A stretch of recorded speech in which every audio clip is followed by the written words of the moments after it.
Hello everybody! We are going to be moving on to chapter 4 today of The Billionaire Boy by David Walliams. Joe has just competed in a race and he's paid his friend, well, his soon-to-be friend we hope, Bob, £50 to make sure that he didn't come last. And then they joked about how maybe he can get paid £2 million the next year to not come last, not actually realising that Joe does have £2 million. So, are we ready? We have chapter 4, loo rolls.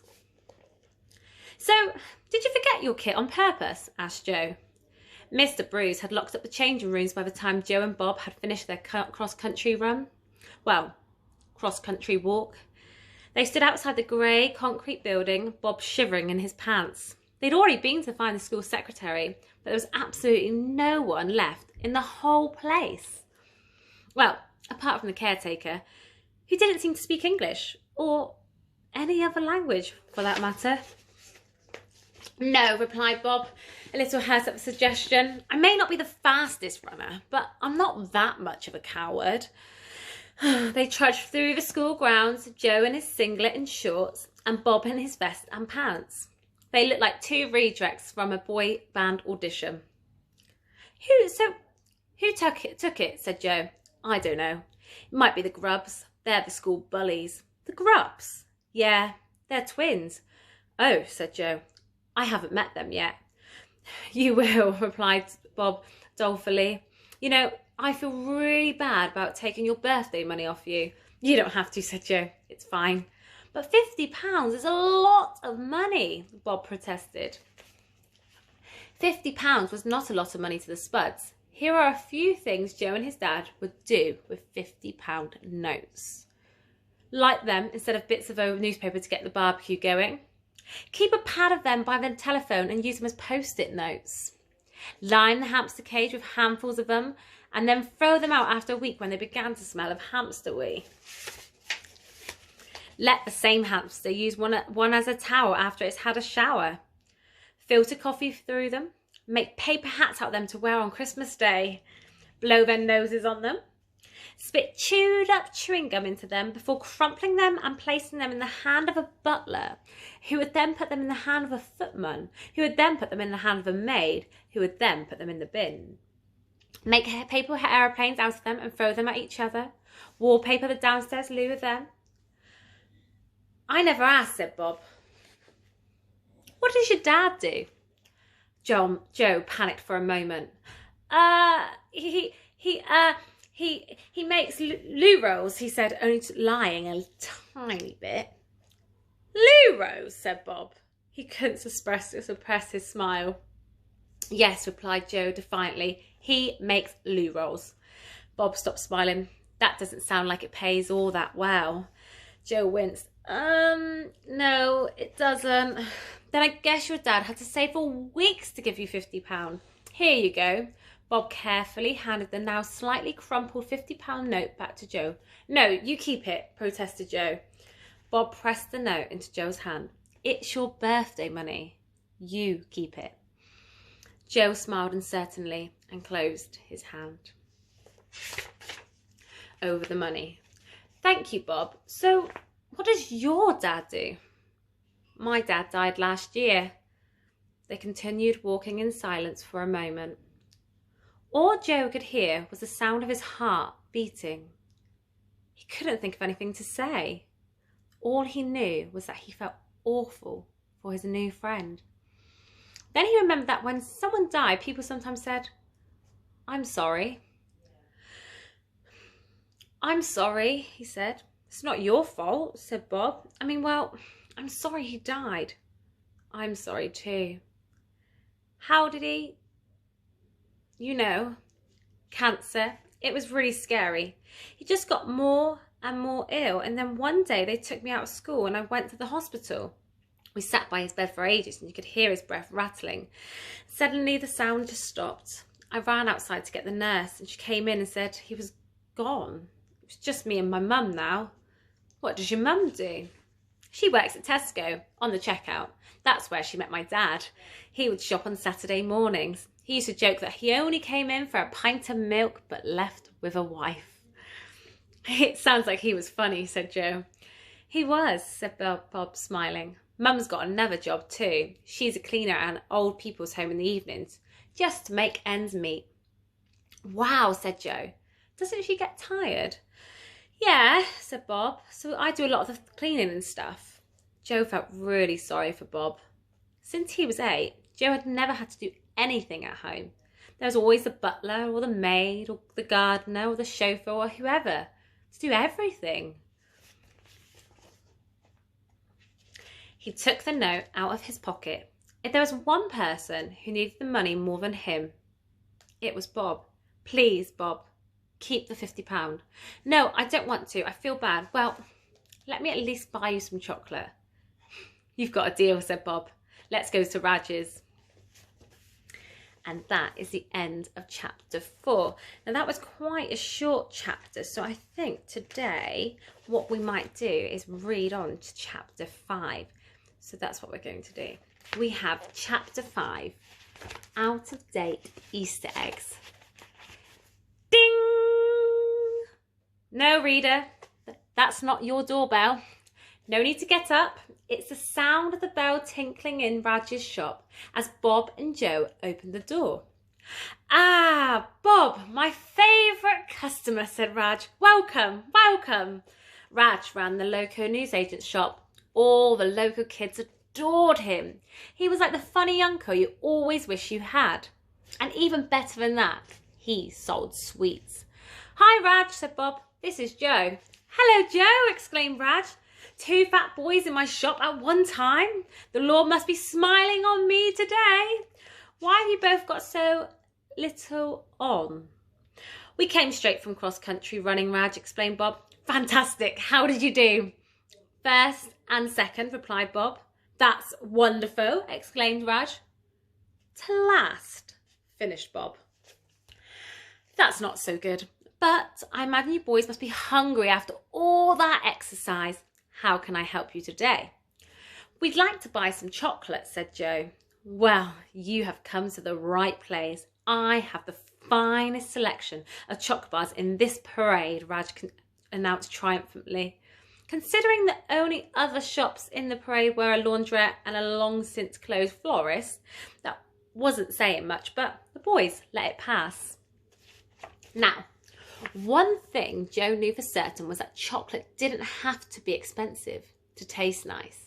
In fact, after a few years of gorging themselves on the finest chocolates from Belgium or Switzerland, he and his dad had realised that they weren't half as delicious as a Yorkie or a bag of minstrels. Or, for the true connoisseur, a double-decker. That's Miss Hendy's favourite chocolate bar, is a double-decker. Great choice. Well, let me know if I can help you, gentlemen, said the newsagent. The stock in Raj's shop was haphazardly laid out. Why was a car magazine next to the Tip-X? If you couldn't find the jelly tots, it was entirely impossible that they might be hiding under a copy of The Sun from 1982. And did the post-it notes really have to be in the freezer? However, local people kept coming to the shop because they loved Raj, and he loved his customers too, particularly Bob. Bob was one of his absolute best customers. We are happy just to have a browse, thanks, replied Bob. He was studying the rows and rows of confectionery, looking for something special, and today money wasn't a problem. Joe had a £50 note in his pocket. They could even afford one of Raj's out-of-date Easter eggs. Not quite sure why they want an out-of-date one, but I'm sure we'll find out. The whispers are very good today, young sirs. Fresh in this morning, ventured Raj. We are just looking, thank you, replied Bob politely. The Cadbury's cream eggs are in season, suggested the newsagent. Thank you, said Joe politely, smiling. Just to say, gentlemen, I am here to help, said Raj. If you have any questions, please don't hesitate to ask. We will, said Joe. There was a brief moment of silence. Okay.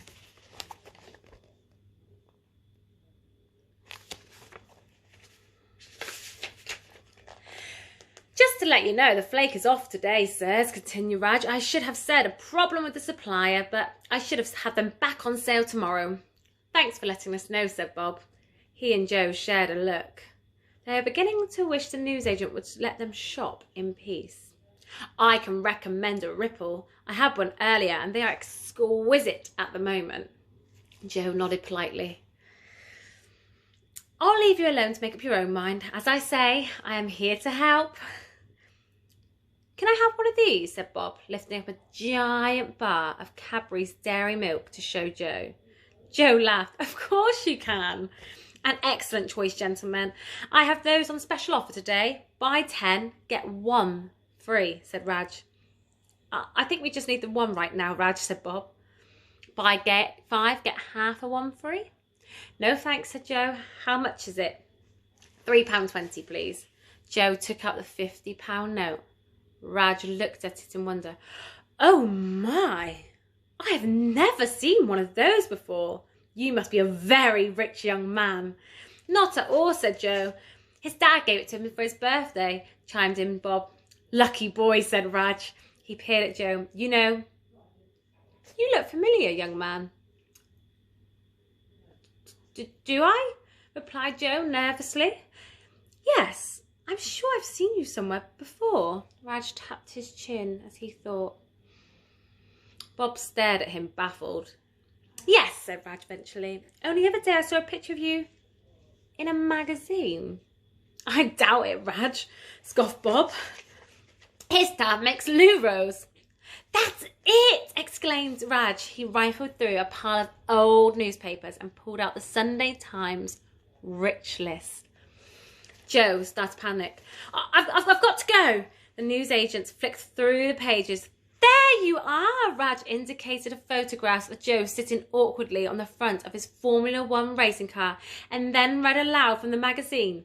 Britain's richest children, number 1. Joe Spud, age 12, bum fresh air. Estimated worth 10 billion. A large lump of chocolate dropped from Bob's mouth onto the floor. 10 billion? No way have I got 10 billion, protested Joe. The press always exaggerate. I've got 8 billion at the most, and I won't even get most of it till I'm older. That's still a lot of money, exclaimed Bob. Yes, I suppose it is. Why didn't you tell me? I thought we were mates. I'm sorry, stammered Joe. I just wanted to be normal, and it's so embarrassing being the son of a bog-roll billionaire. No, you should be proud of your dad, exclaimed Raj. His story is an inspiration to all of us. A humble man who became a billionaire with one simple idea. Joe had never really thought of his dad like that. Leonard Spud revolutionised the way we wipe our bottoms forever, Raj chuckled. Thanks, Raj. Now, please tell your father I have just started using Bum Fresh and I love it. My bottom's never been so sparkling. See you next time. The boys walked along the street in silence. All you could hear was Bob sucking the chocolate from between his teeth, like, gross. You lied to me, said Bob. Well, I did tell you he worked in bog rolls, said Joe uncomfortably. Yeah, but I know, I'm sorry. It was Joe's first day at school and his secret was already out. How do you think this might affect his school life? Let's find out. Here, have the change, said Joe, reaching in his pocket for the 2 £20 notes. Bob looked crushed. I don't want your money. But I'm a billionaire, said Joe, and my dad's got squillions. I don't even know what that means, but I know it's loads. Just take it. Here, have this lot too. He pulled out a roll of £50 notes. I don't want it, said Bob. Joe's face crinkled. Why not? Because don't care about your money. I just liked hanging out with you today. Joe smiled. And I liked hanging out with you, he coughed. Look, I really am sorry. It's just the kids at my old school used to bully me because I was a bum fresh boy. I just wanted to be a normal kid. I can understand that, said Bob. I mean, it would be nice to start again. Yeah, said Joe. Bob stopped and held out his hand. I'm Bob, he said. Joe shook his hand. Joe Spud. No other secrets? No, said Joe, smiling. That's it. Good, said Bob, smiling too. You won't tell anyone at school, will you? Said Joe. About me being a billionaire. It's so embarrassing, especially when they find out how my dad became rich. Please? Not if you don't want me to. I don't. I really don't. Well, I won't then. Thanks. The two continued down the street. After a few paces, Joe couldn't wait any longer. He turned to Bob, who had already polished off half the massive bar of dairy milk. Can I have some chocolate then? He asked. Yes, of course. This is for us to share, said Bob, as he broke off his friend a tiny square of chocolate. And that is the end of chapter 5. Now I wonder, is Bob going to keep Joe's secret? We'll soon find out. Bye.